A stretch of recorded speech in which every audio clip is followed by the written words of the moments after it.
Sekeres and Price, a special post-game edition. Round 1, Game 2.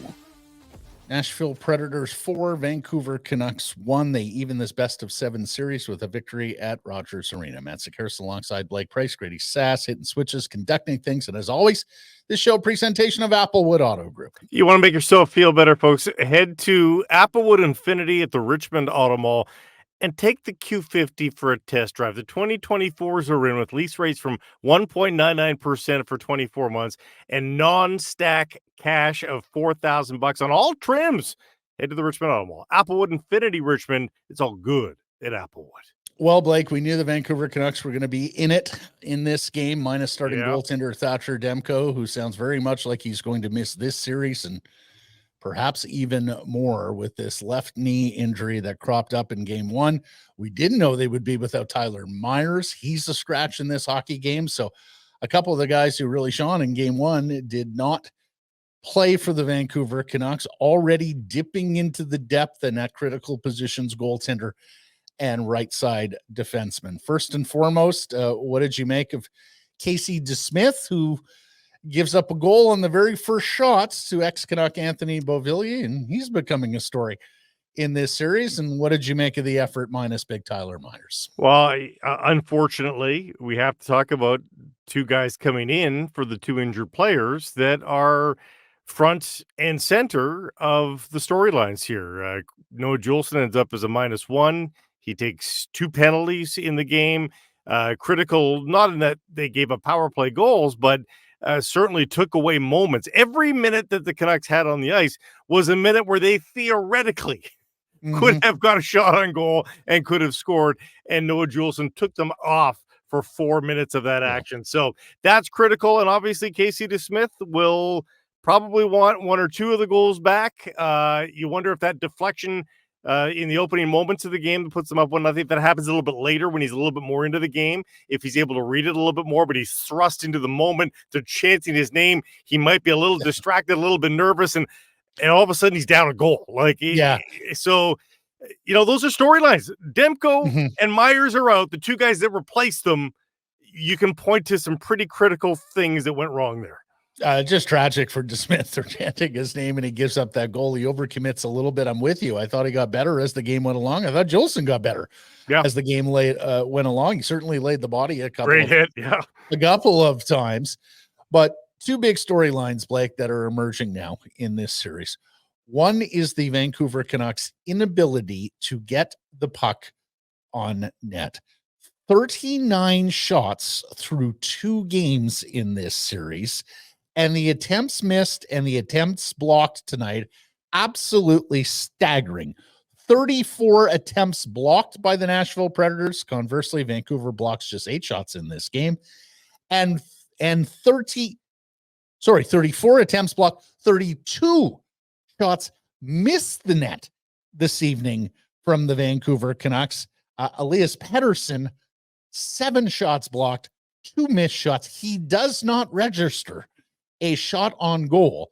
The Canucks get 4 shots in the first period, 8 shots in the second period, and then just 6, trailing by a couple of goals in the third period. It's a massive storyline. The Canucks just cannot get enough rubber on UC Saros. I'll just, for the sake of ease and O's, correct you. I just pressed refresh a couple of times. As you know, they've been very good at auditing all these. So it's now 33 attempts blocked, but only 30 blocked by Predators. So that means that, friendly fire blocks, but still, it still blocks.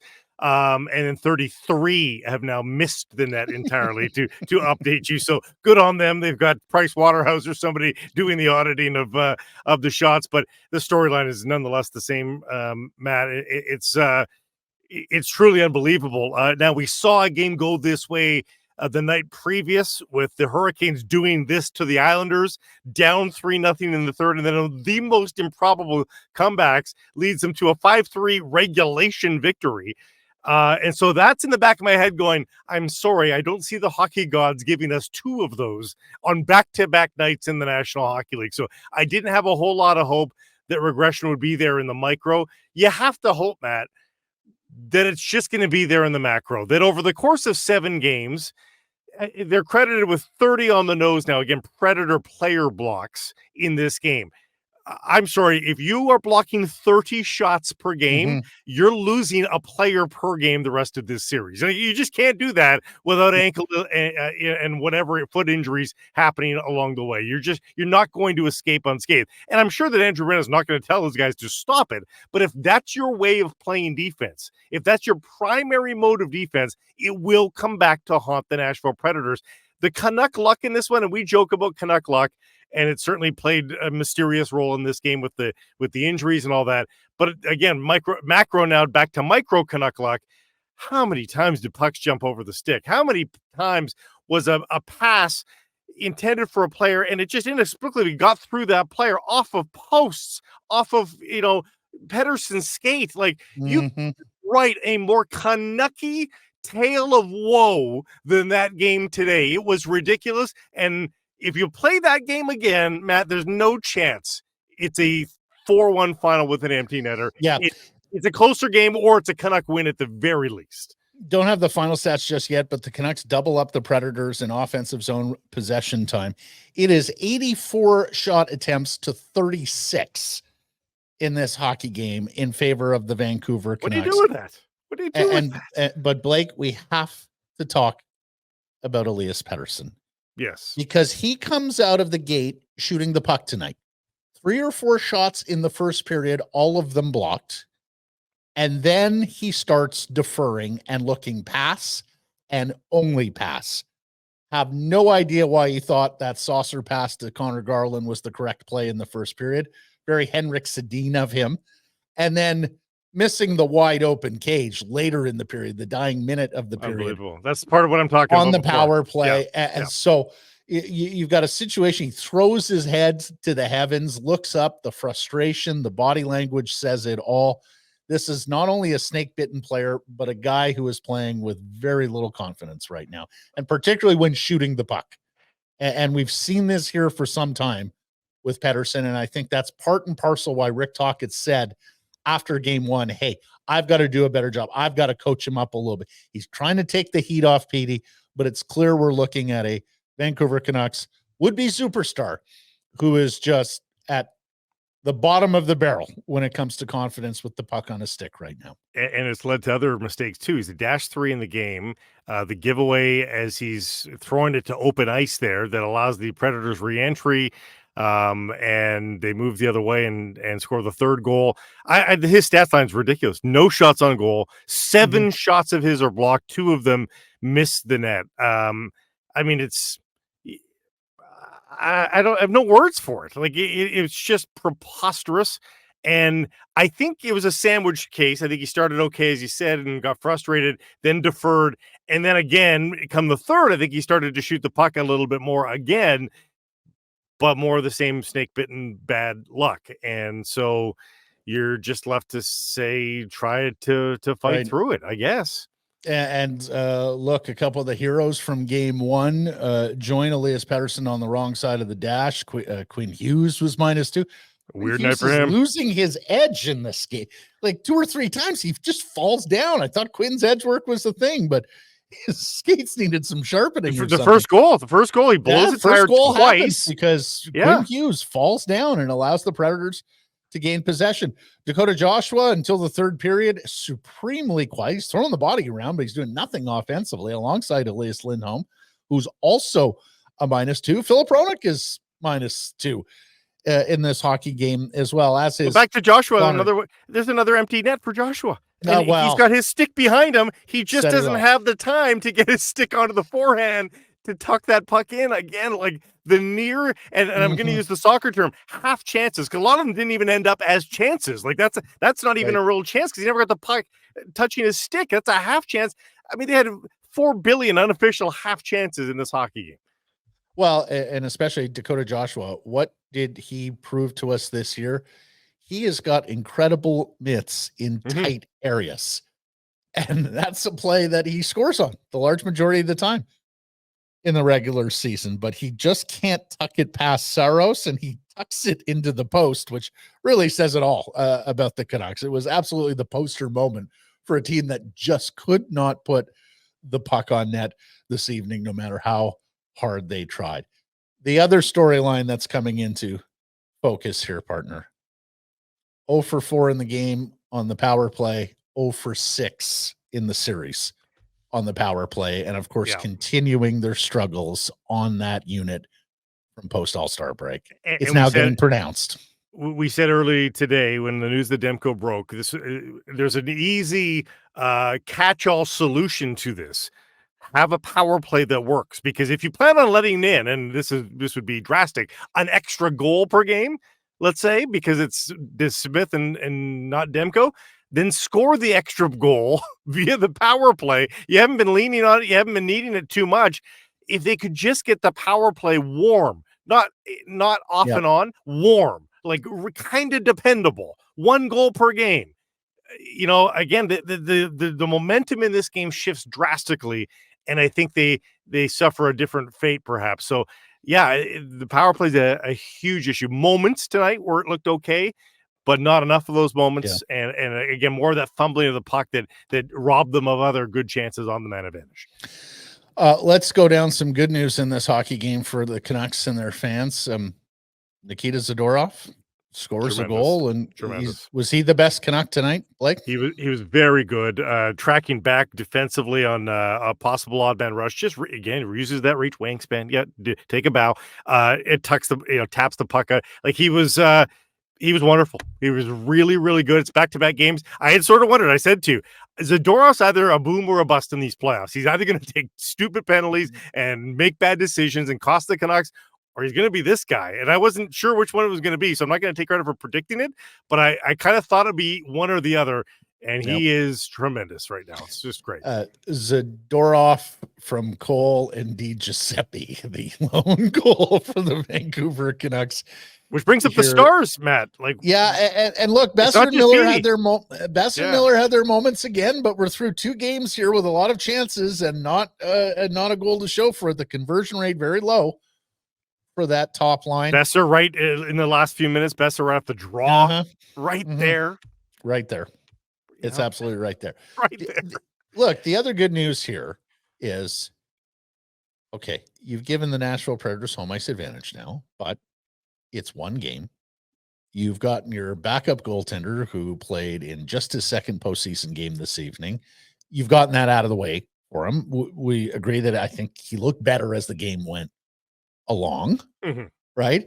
And as you say, the law of averages here, if this continues by way of possession, Corsi, if this continues by way of shot attempts, if not shots on goal, shot attempts being this lopsided, eventually that has to turn in the Vancouver Canucks' favor as we head to Bridgestone Arena in Music City on Friday for Game 3. Others have brought up the bubble Canucks versus the Golden Knights. You know, like this was going reversal of roles. Right. You know, with the Golden Knights first time. It's hard to win 4 games like this, and we've already seen 2 games like this. Canucks have won one of them. They pulled it out of the fire in Game 1 and won one.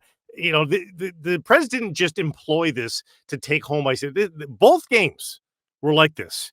If we see this in game number 3, my goodness, that is a hell of a plot. This is a team that got to where they were with scoring chances. The Preds scored their way to the playoffs, and now all of a sudden, all they're going to do is line up guys in the slot and hope to block pucks out for the entirety of a 7-game. Like, if that's what they plan to do, good luck. I don't think it will work. I really don't think it will work. We asked the people what some of the. Yeah, go ahead. Well, I was just going to say, you know, as we go to the people here, R. Rose and Pettersson, like the Twins, too soft for playoff hockey. Is Elias Pettersson going to have this gorilla on his back here about being a soft, skilled player who's not built for the playoffs? He's going to have to score his way out of that reputation. I think that's the storyline that's emerging with a lot of Canucks fans. Matt, he had the puck on his stick more than enough times tonight to be a difference maker in this game. So it didn't have was he stapled to the boards tonight? Was he too soft for tonight? No. He was shooting's for free. Shooting's free. It wasn't about being too hard or too soft or what. He just needs to score. I think he would have been fine tonight if he scores, but he didn't. Dougie on Twitter, if the Canucks can play with the same pressure and intensity, except find a little composure around the net, they'll be fine. They beat themselves tonight. Once Nashville got that first lucky goal, they seemed to be content to sit back and wait for the Canucks to make mistakes. Mm-hmm. The other thing that's emerging in this series, as mentioned earlier, when the Canucks made that Bo Horvat trade with the Islanders, Patrick Allvin said several times that they really liked Anthony Beauvillier, in particular because of the playoff performances he had for the New York Islanders against Allvin's and Jim Rutherford's and Rick Tocchet's Pittsburgh Penguins team. He struggled so mightily this year that the Canucks and everybody said, wow, can't believe you actually got a draft pick for him. Thought you might have to pay a draft pick to get him off your hockey club in the trade with the Chicago Blackhawks, which of course was a prelude using that pick to get Nikita Zadorov. He makes his way to Nashville by the trade deadline, Blake. He's a goal and assist for 2 points this evening. He was one of the more active, one of the more dangerous Nashville Predators in game one in their 4-2 defeat. It looks to me like Anthony Beauvillier is playing with a bit of a chip on his shoulder and has earned that playoff reputation that Patrick Allvin was talking about a year ago after the trade. But who could have seen that coming? I mean, I don't blame the Canucks for making the move at all. He was if he's a $2.5 million player, maybe it would have been too rash. It's a $4.15 million player. That's way too much cap to be eaten up by a guy who was zero offense. And, he didn't show his speed with the Canucks either. It's a bit like Mikheyev for much of the season this year. It's like, if you're not showing me speed, then what's the point of you being here? There was nothing from Anthony Beauvillier. So I don't blame them for moving on. He wasn't much in game one, but he was very good in game number 2. Yep. I'll leave you with this and more on Wednesday's full-length edition of Sekeres and Price with Brendan Morrison and Frank Corrado. Jason Zucker, a guy who was tied to the Canucks at the trade deadline. They apparently didn't have the cap space to fit him. He's on the score sheet tonight. He scored in game one. If this becomes the series where the storylines are Anthony Beauvillier and Jason Zucker on the Nashville side, oh my. I mean, he only played 12 minutes. Well, that's it, but he's making a mark in limited minutes here. Hey, so did the Canucks fourth liners tonight, if you read. This should be about the stars. Let the stars shine. It really should. Thanks for joining, everybody. A reminder, Rink-Wide Vancouver is live moments after every Vancouver Canucks playoff game, and we'll have more on Sekeres and Price on Wednesday. Please join us. Hey, everybody, if you're enjoying what you're seeing here, then follow along with Sekeres and Price on YouTube. I promise more content coming. The kids call it subscribe on YouTube. Well, how about liking it? Do that as well. Smash it right now.